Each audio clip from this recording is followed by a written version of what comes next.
Pred bránkou operuje Hanzuš. Hossa, Gáborík z prvej a dáva gól! Super, chlapci!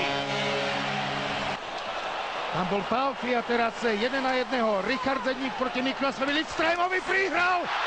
Sekerovi a Sekera dáva gól! Je Zetterberg, ktorý si najlepšie vyrátal, kam sa puk odrazí. A z výšky spadne na...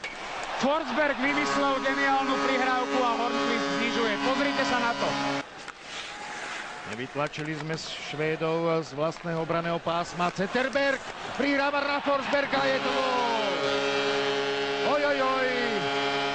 Lundqvista, Demitra vypálil a prestrelil Lundqvista. Druhá využitá presilovka, gól! Krásne! A Demitra ťahá náš útok. Na druhej strane je Marian Hossa, je to prečíslenie. Hossa! Ešte je to gól! Gól! Tomáš Kopecký! Pozor na Bäckströma. Tak. To, čo sme nechceli, znovu prišlo. On ešte pretlačil na Bäckströma, puk vypadol Halákovi z lapačky, ale vytlačil ho mimo priestoru bránky. Lidstrémová delovka, Sekera, gól! Gól nepadol! Sme v semifinále olympijského hokejového turnaja!